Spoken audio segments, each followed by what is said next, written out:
Today, in Flex in the City, we talk to Georges Bock. He shares his journey from corporate leadership to entrepreneurship.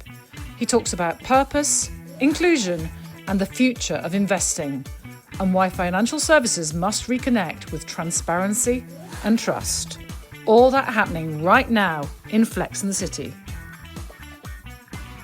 Hello, everybody. This is Rachel Treese on Flex in the City. And here I am in Luxembourg. Gute Letztebuiers.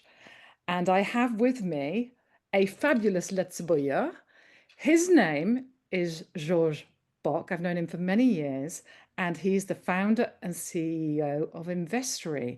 And I'm really, really happy to have him on this podcast and to find out much more about what Investre is all about and the purpose. So, schöne gute Morgen. Moje I'm showing Rachel. off now my little bit of Luxembourgish. Yeah, moje Rachel, more into the community. So glad to reach out to you. So yeah, more than happy to discuss whatever you think is of interest to your community. Absolutely, absolutely. So first of all, Georges, I'd love to know a little bit about your journey because you've worked for the Big Four, you've gone on a journey from the Big Four into hardcore entrepreneurialism. So maybe you could share a little bit about that journey and how you came to be doing what you're doing now. Yes, so I started with KPMG my career. Started it very shortly in audit, then went into the advisory businesses and then stayed on like that. And as the French say, il n'y a que le provisoire qui dure. So it continued, and from time to time I was saying either I'm lacking of even imagination or I'm well treated. But having all these years, I finished by taking management responsibility, managing the firm in Luxembourg. And then when I got around my 50s, beginning 50s, I had to decide whether I'm going to retire with being all my life just in one business. I have changed the jobs in between in the business, but in the business or moving and still do something else. And if so, what would make that I'm moving?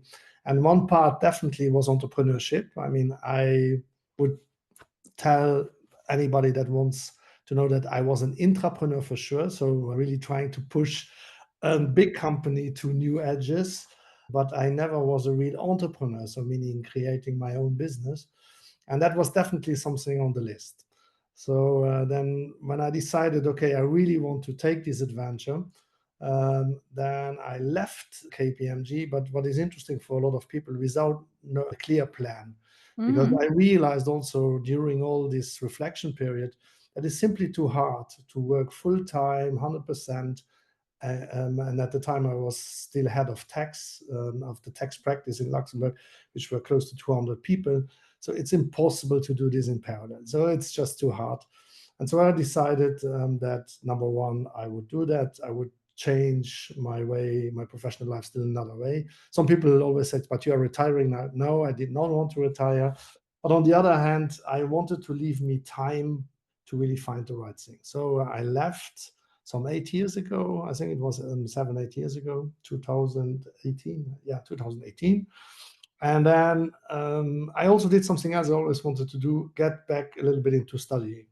So I was following some stuff at MIT, and who might guess it, around blockchain economy, and all this kind of stuff. And then there was one thing that was constantly driving into my head, is like changing a little bit the financial services, the way they are delivered right now. And it was all about try to make them more easy accessible, more inclusive, and so on and so on. And to me, why do I mix that with blockchain and DLT technologies? And it's very important to differentiate between cryptocurrencies and blockchain technologies. Yeah. I'm focusing on blockchain technologies. That's all what a new technology can make. I believe there's a direct relationship in driving inclusion and more accessibility, because if we use new technology, it's simply made possible. While if you stay with, I always call them a little bit the steam machine of the financial services, because all these systems, they are like 30 years old, so they're very slow, they are really not up to date. It will not happen. So then that brought me to this idea of combining new technologies that make a little bit of revolution into the finance industry, and to say I'm going to want to try. Then so it took me some time then to make analysis before I really jumped. And then you come to this moment where you can just do as much analysis as you can, but at a Yeah. certain Yeah. moment you simply have to jump. And then came that moment where I said, like, either I'm going to say, well, I don't have the courage, it's not safe enough, or safe enough, it's not sure enough. I'm not going to do it. But then I would have to never reflect on it again, not to regret, because it was all happening maybe as you have it in mind. Or I jump, and then also no regrets, whatever happens. And so out of that came then with a team of three co-founders. We were starting this journey of Invest3, which led then into our first app, which is also known in the market as Moniflo. Yeah. Fantastic. So I'm really feeling a hardcore growth mindset in that journey that you've had, Georges. So tell me a little bit about Invest3 and money flow, and what drives the purpose behind what you're doing there. Yeah. Yeah. So as I said, it comes from so the ideas, they're coming a little bit from different angles. There's one angle that is about a status that you see that, like for example, in Europe, there are some 3 billion of money that sits for private individuals on their cash account. And basically, why is that a little bit dramatic? I've made a calculation recently whereby I took, if somebody had in 2014 10,000 euros, and he would receive interest, which we might have or not have received during all these years, but let's say I've suggested central bank interest, and you would deduct inflation. Take a guess, how much do you think is still left in 2024? No clue. Go on. Go on. 7,700. So in real Wow. world money. So would he do the same? And he would have invested in MSCI, also inflation corrected. It's going to be 21,000 euros. Mm. So, and there you could see that, okay, there seems to be like a big mischance financially for everybody individually, which is important if you think about financial freedom, because you can think in terms of wealth, but I think the best way of thinking on finance is financial freedom. Having enough that allows me to choose different kind of things I want to do in my life. That seems Yeah. to be like a good kind of rather than wealth accumulation beyond a certain limit. But for a lot of people, it is rather, how can I have a certain kind of reserve that allows me to take certain decision, make a project, Yeah. go out for 1 year of business if I need to. I don't know what. So, and that is point one. Then there is a point two, which then is okay. And then comes the question: Why do these people not participate? Why are they simply not? Why do they not feel comfortable? And so that was a question we want to address. Then a second comes also in a world where we have certain problems to solve. Yeah. You can see money as something bad, which a lot of people do. The kind like this is the source of the problem, and we don't believe it's the source of the problem. Money is simply something that makes the economy run. If not, we go back into the times where we exchange 2 cows against bread, or I don't know what. So you need this money to get a modern economy run, but money should be the solution of the problem.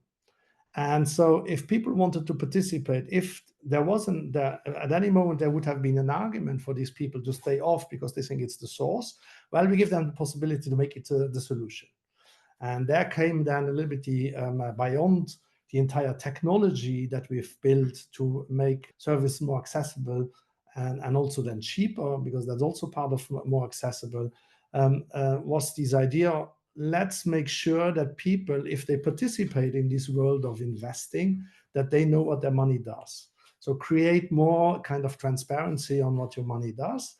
And there's then this other element is also to say, let's individualize this choice, because we all have different values.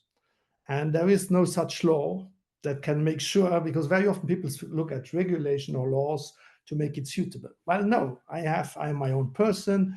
I have my own values. I have my own understanding what the world should be. And I give you one example, which has been the most controversial recently. Some people defense is a reasonable kind of thing to support. Some others still believe it is also a problem that we should not continue to. So, but instead of making laws, let's make it a little bit of a democracy. I mean, Yeah. you should have the choice to do whatever you want and take your own kind of direction. And that was this other element which we felt could maybe help that people get more involved into creating this new kind of space. Yeah. So if you were sending a message to a young person, like my daughter, she's just gone to university, gone to business school.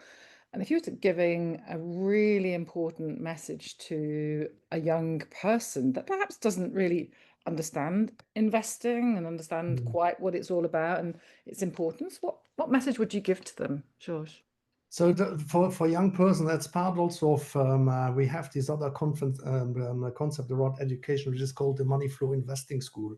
Mm, And in the Moniflo Investing School, we really try to, for every age, but we try to give really the basic, more important elements.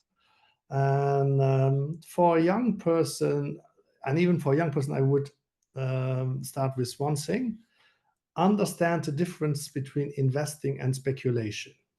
Okay, mm, because from time to time I ask people, did you already invest? And some raise their hands, and then and I would say, okay, tell me a little bit, what have you done? And so they have, for example, then very often comes for young people, well, I invested in cryptocurrencies, I invested in Bitcoin. And then I generally tell them, look, it's all fine. It's not that it is bad, but you have speculated, you have not invested. Because mm, like gold and other things, Bitcoin doesn't produce anything. Okay, it is just there. Price goes up and down depending on the offer and demand. And if all of a sudden everybody wants to have some, the same Bitcoin is just going to double the price. The quality has not increased. Nothing has increased. There is no profit linked. Investing for me is like long-term kind of investing in good products, in more solid kind of directions where you would get richer because you create wealth in the system. You create something that people need, because then people buy products that they need. So you hopefully make the whole thing contributing. Or there's the other kind of thing. You can also invest in companies or you can speculate with companies. And there was a 17-year-old that gave me a brilliant definition. I still like it today. I tell it always to the people. He said, like, well, the difference between investing and speculation is investing is I buy that because I believe it's a real good company and I believe in its future. And speculation is I know that it is, honestly, I know that it is crap. But for any reason, short term, I believe the price will go up. And I'm sure that I can buy quickly enough and get out before everything explodes. And that's a 17-year-old giving Is that. that a great quote? I love it. I love it. And that is one thing. And I would that is very often what I try, because I know a lot of people had exposure to Bitcoin, and I don't dissuade them to do so, but they should not speak about investing, then rather speak maybe about speculation, which Yeah. isn't good. But in life, you need a solid part of investment for sure. And then comes the second part. The timing the market is always losing over market time in the market. What does that mean? It means that I the longer I am invested, the more it's going to give me as a return. And there is, and usually I also show them a picture of somebody that is had very early started. He has put some, and I make up now the example because I don't know the figures exactly anymore. Let's say he had in a year per year, he has invested 2,400 euros, but he was starting like 21. He was stopping by the age of 33, 34, and maybe because he had then kids or I don't know what. So he was then stopping, and he would have had on retirement age 2 million. So he has roughly put in some, or was it? No, it was higher figures, but he would have had 200,000. Let me put it like that. Uh, and there's another guy that didn't do anything, was starting with 35 to put 4,000 and something until he was 60, and he has half of the capital. And then I always ask the people, is this right or wrong? And generally they say, no, no, this is wrong, while it is right. And why is it right? Because you shouldn't underestimate the interest compound component. Which, Absolutely. The Warren Buffett yes, lessons. and it's so stupid, and it's so easy, but it's the truth. That's why also you should not speculate, because speculate would could drive your money down to zero, and then your growth is gone. Bad investment is going to make your growth slower, but definitely you don't go to you tend not to go to zero if you don't speculate. So, and then you have this doubling every 2 years. That means if you are in the market like 7 years, potentially with shares you would double. That Mm. means from one it gets two, another 7 years, so that's then 14. It gets times four, and now it gets interesting. After 21, it's times eight, and then after 30 years, it's times 16. It's incredible, huh? And that is exactly why the guy that starts very young and at a certain moment doesn't take out money but leaves the money is topping the guy that is coming late, because the last 16 is going to kill everything. Hmm? So, and that is really the other thing, is like, don't think in these terms, I'm young, that's for later. That is because you ruin your biggest privilege. Hopefully for you, it's time. Yeah. I'm And definitely going to ensure that my daughter listens to this podcast. That's for sure. I had So, I so had talking about, recently a young lady, and she was like, and she was also like, after the session, she was coming to me and said like, yeah, when you say that, I'm going to start right ahead. So, and I think that's really what it is, and that's also what I personally try to convince my kids of. It was easier with my son. My daughter needed a little bit more Mm, of push, but now she's also fully in. She got the message. She knows now about the logic, and I think it is important. yeah. Do they know what you do, Georges, your children? Yes, yeah, yeah. No, no, They do. yeah, yeah. Yeah. The eldest, for the youngest, for the I have two step kids. For them, Uh-huh. it's a little bit. They know Moniflo for sure, Yeah. because they have already seen me making podcasts or this or Uh-huh. announcement on social media. But no, no, my own kids, they well know. And yeah, and they also I've really made sure for their future to convince them about this view of starting early, which my parent did not do, because they simply were not qualified and informed in the Mm, same way. So I didn't want to at least to that would happen to my kids without I have the possibility to influence their thinking. So mm, now they do whatever they want, but at least they yeah. know. But I think also they it's absolutely an unbeatable argument. So they are in, yes. Mm-mm.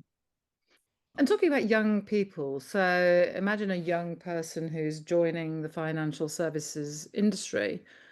What would be the wise counsel, the wisdom that you'd share with a young person starting Mhm. out in our industry, like Mhm. I was 33 years ago? There you speak more about working in industry, I guess. Yeah. Yeah. Well, look.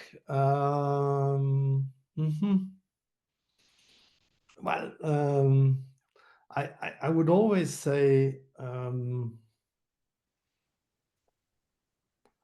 it's a mixture between when starting. I think is a mixture between what do I do and with whom do I do it.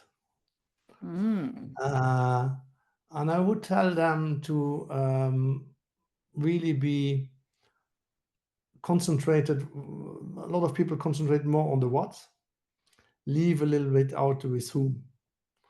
And I would come, why is this important? A lot of people join a company and they leave their boss, if I dare to say. So they join the company because of the what, and then they get into toxic teams or I don't know what, and Mhm. then they rightly so leave.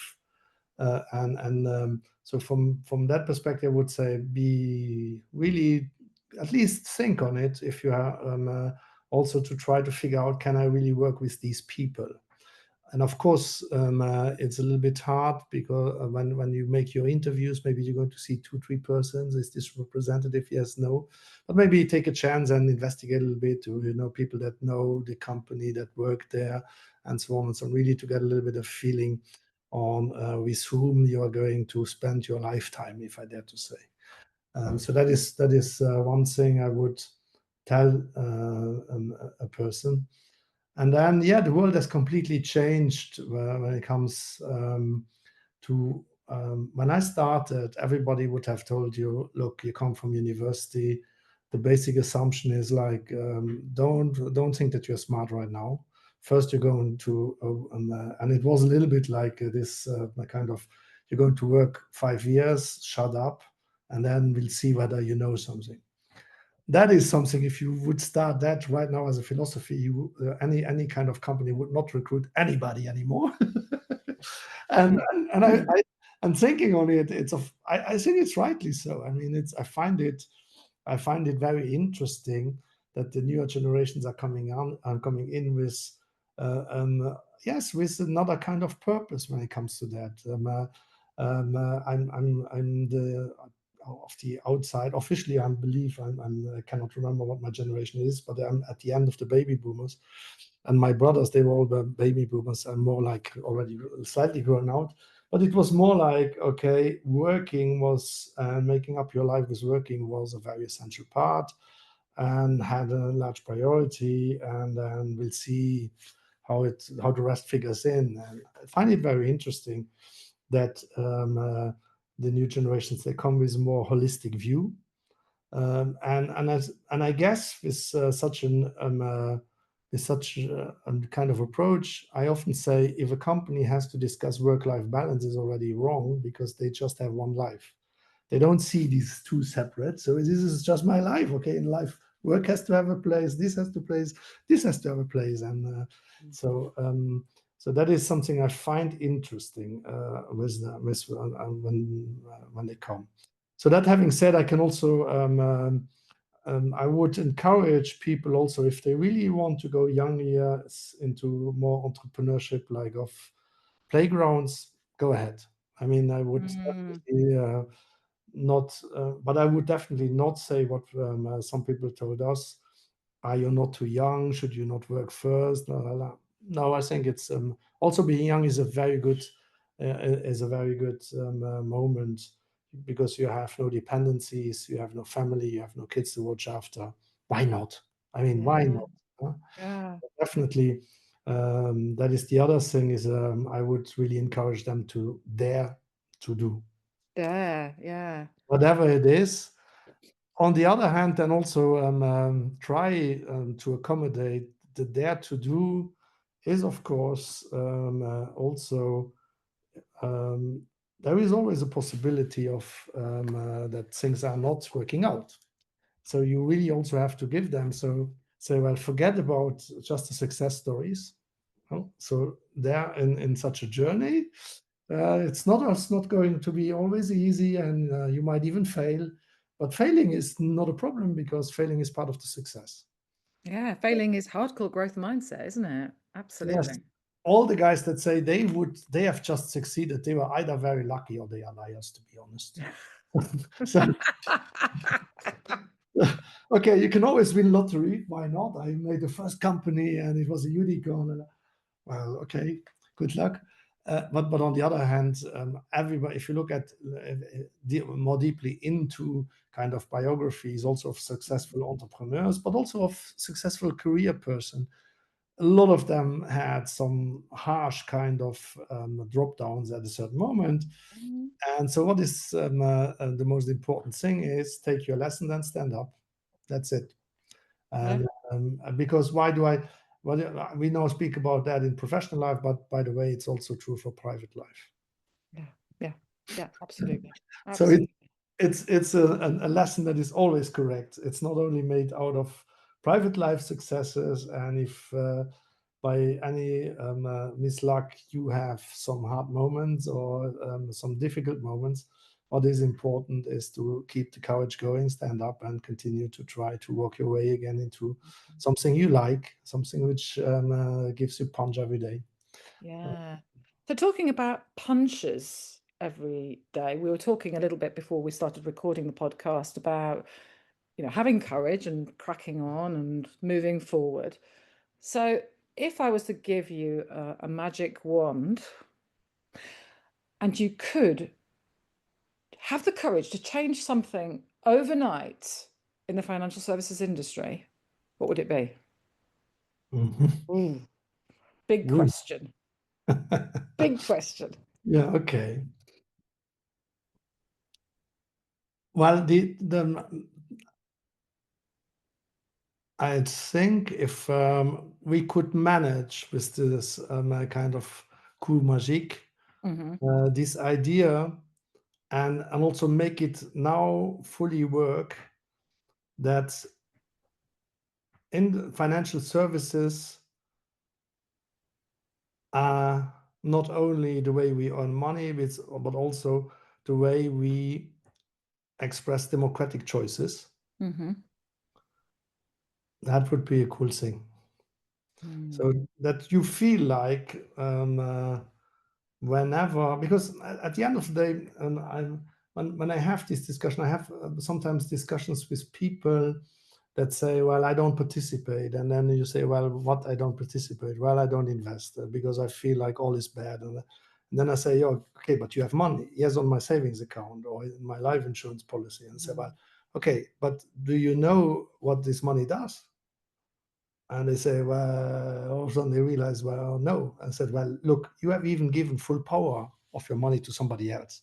He does whatever weird thing he wants. You've given up on controlling. Mm. So everything could happen. And then all of a sudden they realize, and then this is definitely something which is important to keep in mind, that whether you want it, yes or no, unless you are really poor, you are somewhere in the system. Either you close your eyes and somebody else does it for you. And I always say then, if you give up the power of this decision, you get some bribery back, which is called interest, and then that is your price for shutting up. So you shut up, and somebody else does whatever he wants. Of course, we try to push the entire system into a space which is going into a certain direction of transparency, of anti-money laundering, and so on and so on. But this feeling, and so for the ones that have completely ignored the power of what they could do, oh, now we have to. Okay, now we have. You heard that? A little bit. Was that your dog? Was No, that no, your dog? no. No, No, no. the thing was very quickly. One second. George and I were talking about the fact that, you can always have interruptions in podcasts, but growth mindset says you just keep on going. It Yeah, happens. It happens. so, okay, so There we go. okay, so good. So okay, I had to just 1 sec. Where do I? Here do I have? Okay, so we are back. Okay. We're back. We're back. You see? You see, this happens, when you're on a boat and you're sailing across the sea, there can always be a wave that comes, that's just part of it. Huh? So coming, so on the one hand is that thinking that you don't you are free of any kind of bad conscience because you don't do anything. It's definitely a wrong approach. Then comes the second. I still believe that right now the understanding and the system is not really mature yet to give you this kind of really tangible feeling that with every decision you make, you have a certain outcome. Mhm. Because if you would have that, it comes closer to a democratic thinking. Yeah. Today, I want to do this, and I'm rather sure that if I do invest in whatever you think, gender equality and so on and so on, Mhm. then my purpose is also really pushed. And Yeah. that's one reason why I choose this over this. While we have always, the financial service has educated for close to 100 years the persons just on financial return. We never thought on what is the price of that return. And Yes. some people Interesting. did, Yeah. but And I believe that it is, and that's why I like this kind of more holistic reporting that we have right now, which is to Mm, say, you're not going to tell me only what is your bottom line. Tell me also something about what you do to your environment, how do you use your resources. And I believe if we are going to continue to educate the world for, or the investors for another 100 years, maybe it's normality. mm, And then maybe that feeling comes out that, mm, yeah, I'm going to choose this over that because um, uh, maybe even about, and it's like the following. I usually say, by equal standards of return, of course, return is important. By equal standards of return, I might choose A versus B. Or I always also say the following, like, look, if I have a return of 9% and you present me another investment over certain that has 13, but where kids go into mines to get something out, a resource out, well, I don't need that. yeah, That is by far good enough for me. yeah. If the way this money is earned, this premium is earned, is in a way which is not in line with my value, I rather do not want to have that. Mm, And I think if if I could have changed anything, is finance is still there to finance the economy, to create wealth, to give you some return.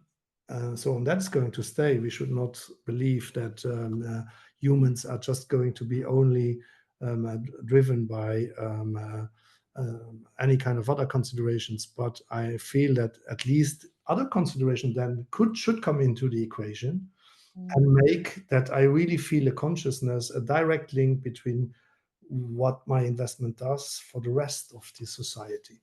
And can I mm, really reconcile that with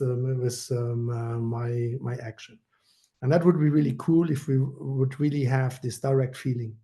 We'd come to yeah. that moment to say, so that it would be very obvious, I cannot invest there because. Now, right now, we'd say, well, I don't know, but okay, who cares? Let's go on. And so, Yeah. but again, I'm not in a place where I have romantic thoughts about it. We still have to generate financial return for investors, but it should play an as important role as not considering. And then to continue on that last one, there's also something which made me very interested at a certain moment. When the first time this regulation around stakeholder reporting came out, there were some news that were coming out that Mm, sustainable investing had more return than non-sustainable investing. And at the beginning, to be honest, I couldn't believe it. It's like, what is going on here? So, okay, feels a little bit strange. And then I digged into it, and it was true. And and then I continued to analyze the whole situation. And it has a logic, for sure. It has a logic, and logic is the following: you could see that the companies that are trying to excel in environment, that means be careful with your resources, through resource usage, and so on. In social matters, treat well your employees, and so, and in governance, making sure decisions are really properly taken. mm, They produce better results because they use less resources. mhm. People are more motivated, so they work better, they feel Yeah. more accomplished. And on governance side, there is more inclusion and diverse decision making, which makes that at the end of the day, these decisions are better than in places where people don't care at all.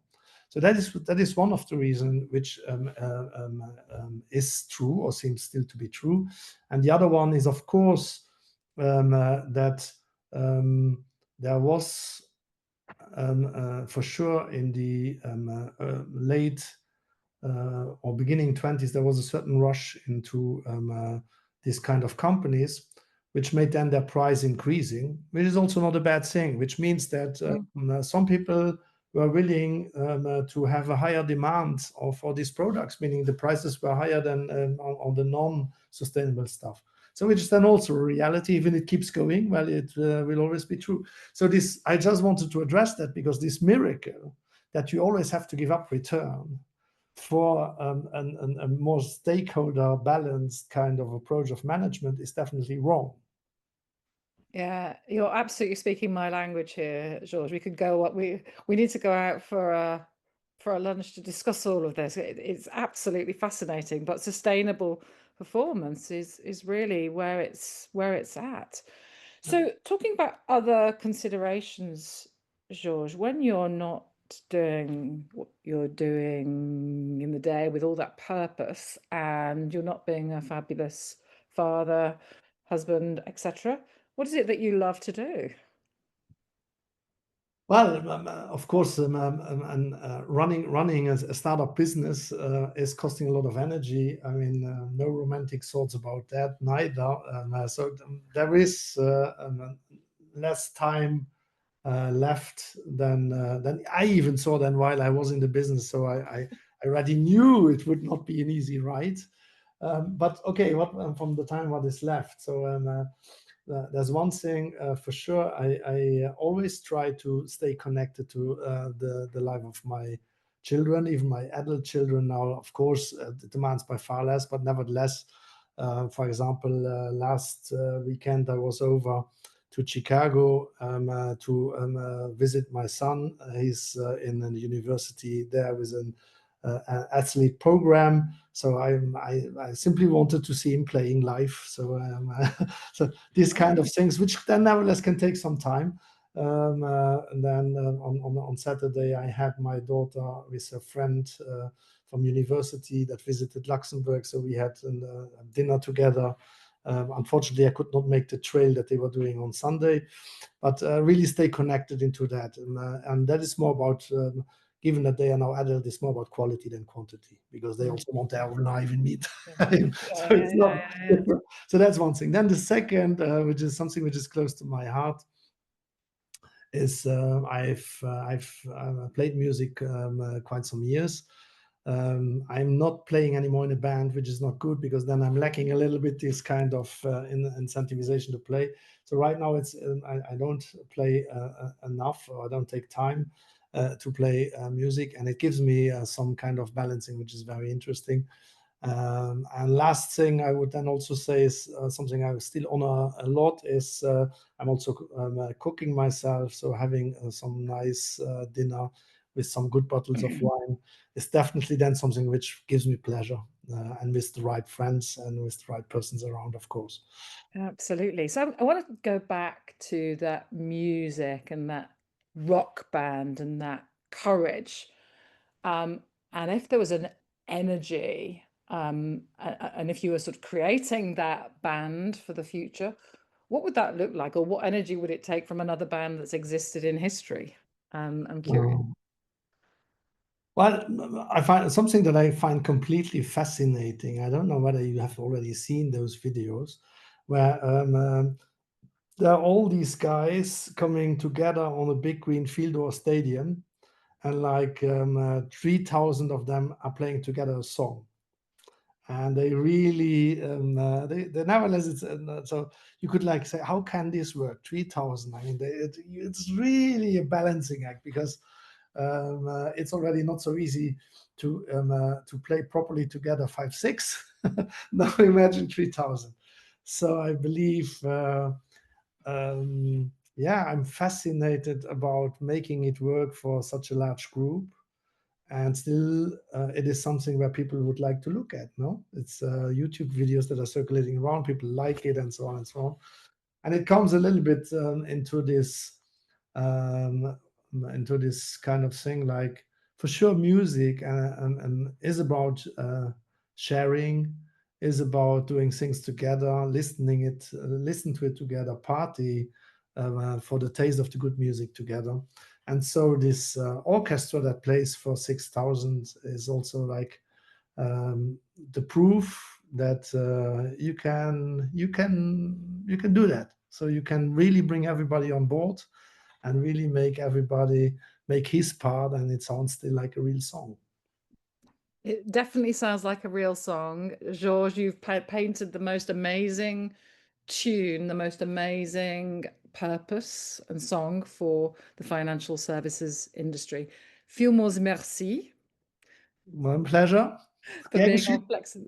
on Flex in the City. And yes, thank you so much, Georges.